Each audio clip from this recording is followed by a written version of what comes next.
I'd say originally anger, frustration and anger that inspired me to write the songs that I wrote.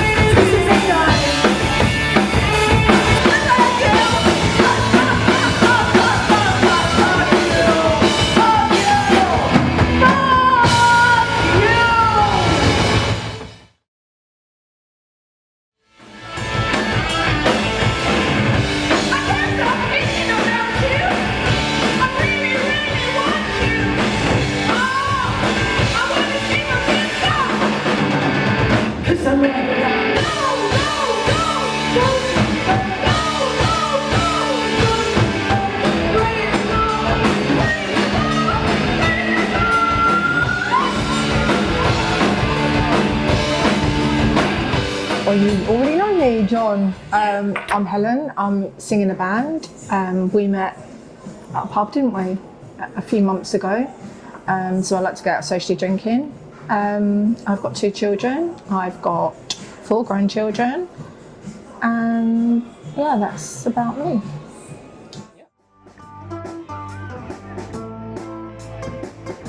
I don't think music changed my life because it's always been a part of my life. So there wasn't any time that music wasn't really important to me, even when, like, if you go back to when I was 7, you know.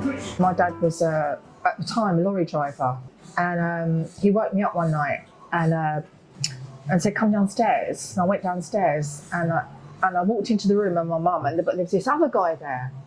And I was like, wow, who's that man? And he had a leather jacket on, he had long hair tied back, dark glasses, and he was holding a bottle of beer, and he had tattoos all over him.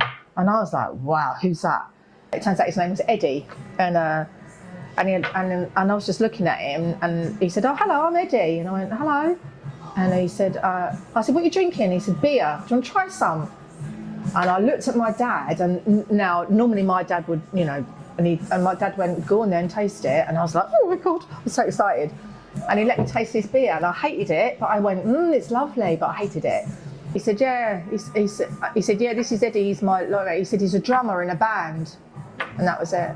And I was just like, wow, I wanted to be in a band with someone like Eddie being my drummer from when I was 7. Yeah, that's what made me want to be in a band, Eddie.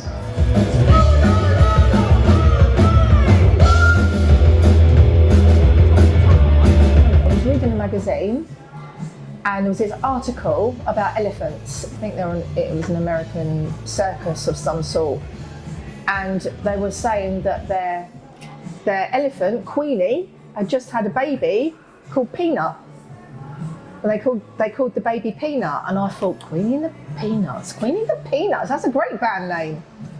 So that's where that comes from.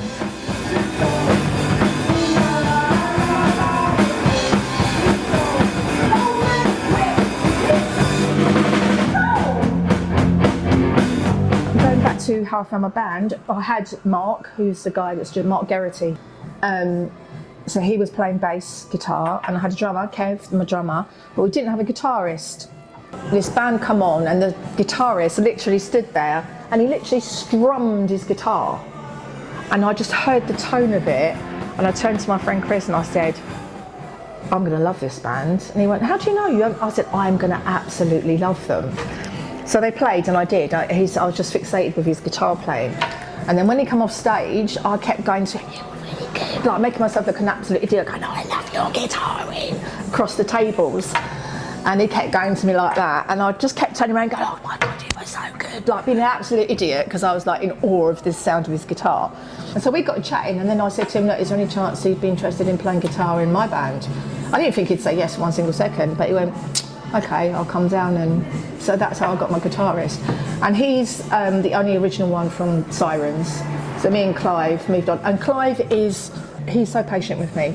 So I have this song in my head, and me and Clive will sit together, or I might send him something first of all, and then I will sing it over and over again. I'll sing the chorus, the verses, the little breaks. I'll sing everything over and over and over until he sort of gets something to play along to. And then it goes like this, and I'll go, no, and it go like this, and I go, no, and it go like this. I'll go, yeah, like that. So that's how we form our songs. And that's how I got my band. Nice Girls. That's my favourite song that I've ever written. Yeah.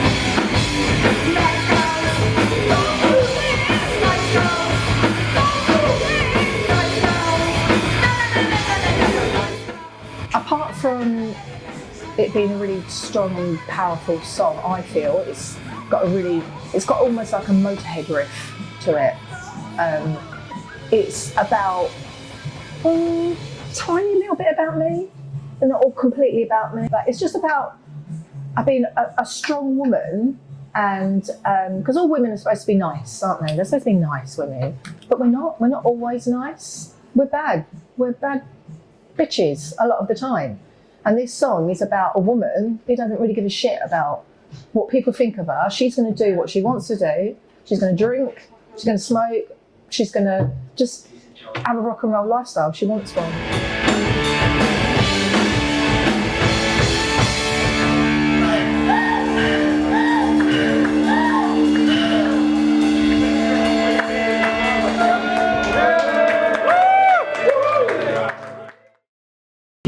What made you decide to become a bartender in a pub? It wasn't a choice, it was because I worked in a school helping children with behavioural problems and difficulties, and I was there for 14 years, but it was during that time that my daughter had her first seizure. And eventually I had to give up work all the time to look after Georgia, so I had to work when I could, and the only work that I could get was in the evenings when her partner was looking after her. So that's how I ended up working in the bar, because it's evening work. But like I said before, it's just like being a mum. They talk to you, they trust you, they look after you, and I do the same for them. So yeah, it's good. It's like a little family. It's when you've worked somewhere for quite a while. Obviously, they don't trust you straight away, but then the people get to know you, and you get to know them, and you know, they get a bit drunk, and so they might do something. You go no. They'll listen to you and go okay, and yeah. So it's nice. That side of it's lovely. I love that. I love the friendship side of things, because it is a friendship. Yeah, and they include you as well. Look at all these people. These people here are people I've met that come into the pub. I didn't know any of these people before that, and then we're really good friends. They invite me, they come and see my band, I go and support them. So it's created a whole new world for me working at the Stone. Yeah.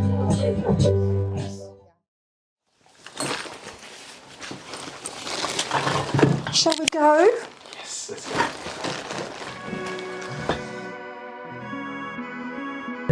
I don't expect anything. I don't know, where would I like to be? I'd like to be wealthier.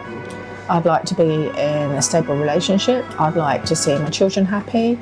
And I want a cat and a dog. I want a Scottish fold cat, and I want a Japanese Spitz dog, maybe a Norwegian.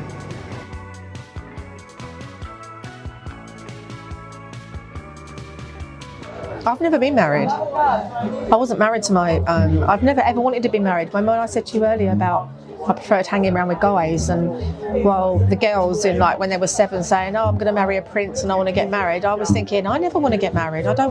What's wrong with me? I don't want to be married. I don't want a man telling me what I can and can't do, and so I never ever wanted to get married. And even though I've been in long-term relationships, I've never wanted to get married.